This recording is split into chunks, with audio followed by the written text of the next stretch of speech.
surat dari para purnawirawan TNI, ini para senior nih ya, TNI yang mengirim surat mendesak pemakzulan ke DPR, MPR, maupun DPD, ternyata sama sekali tidak disinggung di situ ya, apalagi dibacakan. Hari ini rapat paripurna itu cuma punya satu agenda tunggal, yakni pidato dari Ketua DPR RI Puan Maharani. Jadi ini hanya semacam formalitas memulai membuka masa persidangan ini ya, masa persidangan berikutnya ini. Dan tanda-tanda seperti itu sebenarnya sudah terlihat karena kemarin juga saya menyinggung soal itu bahwa tidak ada gerakan-gerakan tertentu dari partai-partai politik untuk mendorong agar terjadi pemakzulan atau setidaknya membacakan surat pemakzulan yang dikirim oleh para purnawirawan ini. Bahkan ini kan nggak main-main. Yang mengirim itu, yang menandatangani itu ada kedua orang pensiunan purnawirawan jenderal TNI dari Angkatan Darat, satu orang dari TNI Angkatan Laut, ya, Laksamana Purnawirawan, dan satu lagi seorang Marskal TNI Purnawirawan. Jadi ini lengkap ini ya, dari unsur ABRI-nya, unsur TNI-nya lah ya, karena ini Wakil Panglima TNI, yakni Jenderal Farul Rozi yang menandatangani, dan kemudian ada Yasno Sudarto, mantan Kepala Staf TNI Angkatan Darat, dan kemudian mantan Kepala Staf TNI Angkatan Laut Sama Subianto, dan mantan Kepala Staf TNI Angkatan Udara Hanafi Asnan. Tapi rupanya surat itu yang juga disetujui oleh mantan Panglima ABRI dan mantan Wakil Presiden Tri Sutisno dianggap nggak penting, nggak serius oleh para anggota Dewan ini, karena sama sekali itu tidak dibahas ya. Bahkan yang sangat mengejutkan itu tidak ada satupun anggota DPR yang melakukan interupsi, termasuk dari PDIP ya, karena kan PDIP ini termasuk yang tampaknya waktu itu bersemangat, melihat antusias sekali merespon surat dari para purnawirawan itu. Hari ini rapat paripurna itu molor setengah jam ya, dijadwalkan pukul 9.30 tapi baru dimulai pukul 10 dan sebenarnya tanda-tanda bahwa surat itu tidak akan dibacakan apalagi dibahas itu sudah nampak ketika Puan Maharani itu membuka persidangan. Menurut catatan dari Sekretariat Jenderal DPR RI, daftar hadir pada permulaan rapat paripurna DPR RI hari ini telah ditandatangani oleh 266 orang anggota, izin 54 orang anggota, sehingga hadir 320 orang anggota dari seluruh fraksi yang ada di DPR RI. Dengan demikian, quorum telah tercapai, dan dengan mengucapkan Bismillahirrahmanirrahim, perkenankan kami selaku pimpinan Dewan membuka rapat paripurna DPR RI yang ke-20 masa persidangan 4 tahun sidang 2024-2025 hari Selasa 24 Juni 2025, dan kami nyatakan dibuka dan terbuka untuk umum. Jadi kita bisa nyimak tadi ya yang disampaikan oleh Puan Maharani. Yang hadir pada ada 266 anggota, kemudian yang izin 54 anggota. Mereka dianggap hadir ya, karena kemudian total yang dianggap hadir itu adalah 320 orang, dan itu sudah quorum. Memang kalau dari total jumlah keseluruhan anggota DPR RI, apalagi dari seluruh fraksi yang hadir tadi itu, kan total 580 ya jumlah anggota DPR itu. Jadi kalau untuk quorumnya itu setengah per 1, 50% per 1 itu jumlahnya 291. Jadi kalau 320 orang ya sudah quorum. Tapi untuk syarat pemakzulan, ya itu harus 2/3 yang hadir. Kalau 2/3 yang hadir itu jumlahnya dari 580 itu berarti 386 atau 387 orang ya yang harus hadir. Jadi masih kurang 66 sampai 66 ya 66 sampai 65 anggota lah yang itu harus hadir. Tapi ternyata hari ini yang hadir hanya 320 orang. Saya menyatakan beberapa dalam konten sebelumnya, berapa orang yang hadir itu bisa menunjukkan apakah itu akan dibahas atau tidak. Jadi, dan ini kalau toh katakanlah dibahas, katakanlah tadi ada yang melakukan interupsi, ya tetap saja tidak bisa dilaksanakan karena yang hadir tidak mencapai 2/3 dari jumlah anggota DPR. Kan syaratnya, sebagaimana diatur dalam pasal 7A dan 7B soal pemakzulan, ini pasal 7A dan 7B Undang-Undang Dasar 1945 yang diamandemen pada tahun 2002, itu syaratnya itu kalau mau dimajukan untuk pemakzulan itu harus disepakati oleh 2/3 dari 580 orang anggota DPR.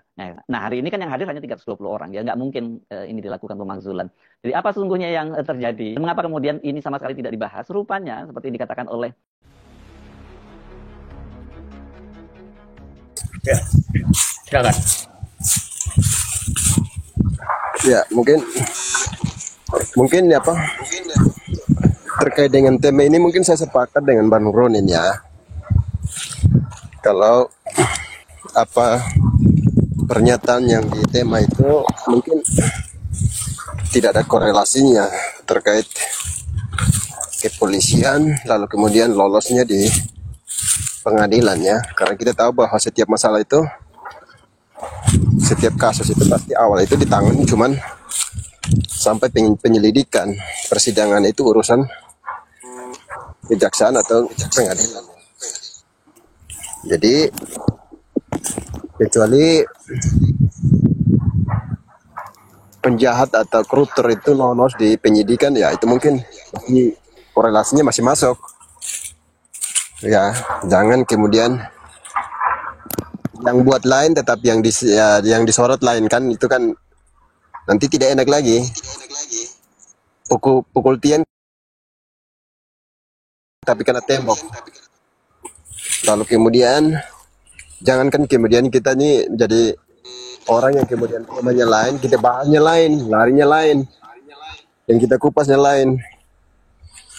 Ya, jadi mari kita jadi narasumber yang otaknya waras, jangan seperti mereka di luar sana ya. Mungkin dari saya seperti itu dalam hal saya kembalikan dulu host. Terima kasih. Oke, ya silakan Bang Brewok. Kamu jadi termul itu harusnya jangan malu-maluin lah. Coba dipakai otakmu, Ya. nalarmu itu pakai. Aduh, Masih tahan. parah ini termul ini. Nggak ada otak emang. Iya, jadi begini. Jadi kita pahami dulu konteksnya. Pada saat beliau sampaikan ini kan pada saat pertemuan dengan pelantikan hakim-hakim baru nih.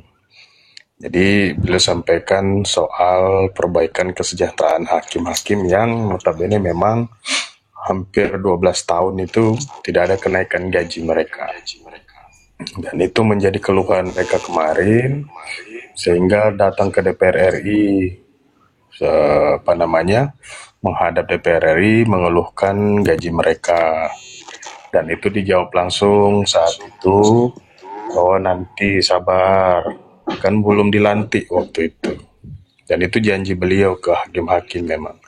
Nah, beliau sampaikan seperti ini karena begini, dia sempat singgung bahwa bila perlu, saya akan kurangi anggaran TNI Polri.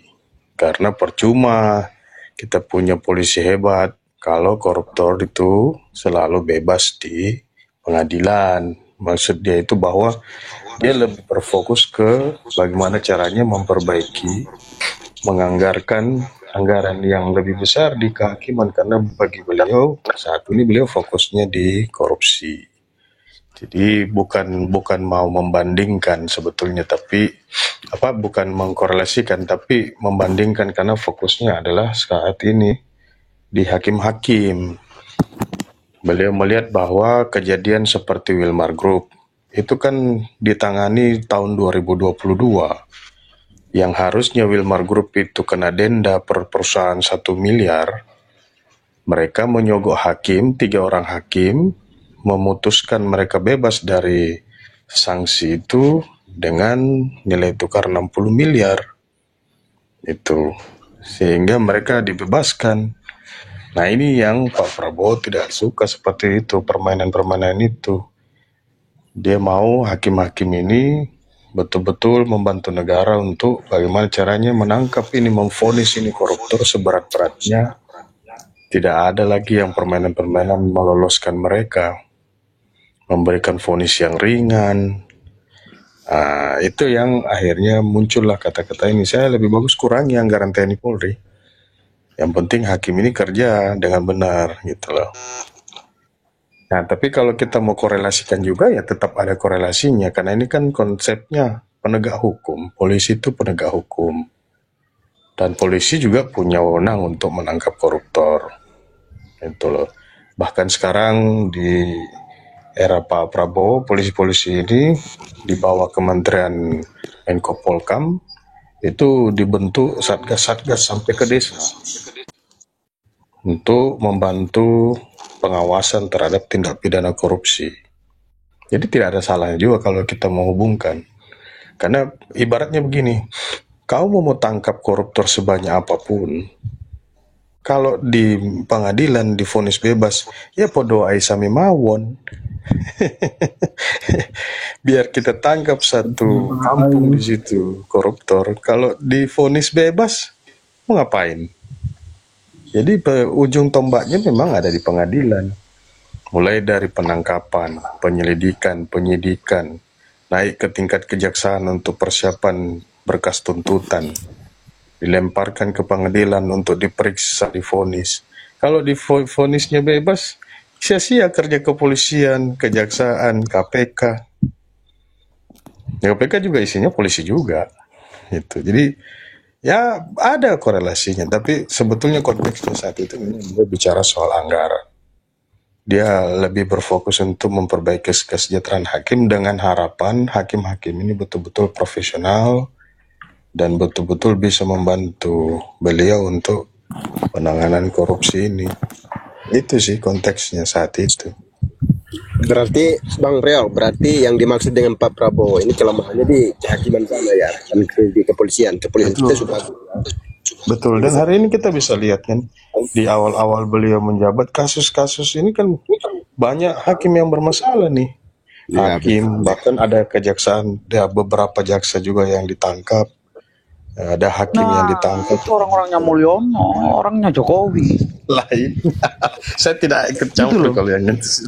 Saya tidak ikut campur. Artinya gini, itu Jadi, kita jangan ya, ikut campur manusia iya kan artinya itu emang Bang, karena ini kan ngomong Bang Riau. rezim lama, kemudian Kita tuh digeser jawab dengan rezim baru. tapi begini, pernyataan yang Wet. bagus, Begini, bukan begini, manusia Wet. recehan gitu. Iya ya, Begini, Wet. gimana Kita harus Bang fair. Riau? Kita harus fair juga bahwa belum ada presiden seperti Pak Jokowi juga kan yang menangkap 7 menterinya, ya kan? Ada. Ya, menterinya untuk Ada, pilpres Bang Riau. beda. Itu neneknya Udahlah, itu untuk kepentingan Harusnya pilpres. kita fair juga, maksudnya bahwa ada beliau kerja Iya, juga. iya betul. Tapi kan banyak yang diungkap hari ini sama Pak Prabowo kok. Siapa bisa bantah itu? Ya, bagi saya begini, bagi saya bahwa indikator sistem itu sedang bekerja, berarti dengan adanya penangkapan, adanya pengungkapan, berarti lembaga-lembaga penegak hukum ini sedang bekerja. Itu yang perlu kita lihat dari situ aja. Karena berarti kalau mereka bekerja berarti ada yang ditangkap. Kalau tidak kerja berarti tidak ada yang ditangkap kan. Jadi ya kita apresiasi bahwa sekarang ini lembaga-lembaga itu lebih proaktif. Bahkan sudah muncul juga dari kejaksaan di media sosial menyampaikan bahwa kalau masyarakat menemukan bukti dan segala macam silahkan laporkan.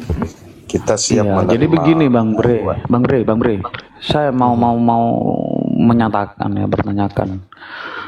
Banyak ya termul kucluk ini mengatakan bahwa ini yang bisa nangkap koruptor datanya dari Pak Jokowi. Coba gimana itu termul itu kok ngomong kayak gitu? Dikira Pak Prabowo gak kerja kali, ngawur termul. Silakan Bang.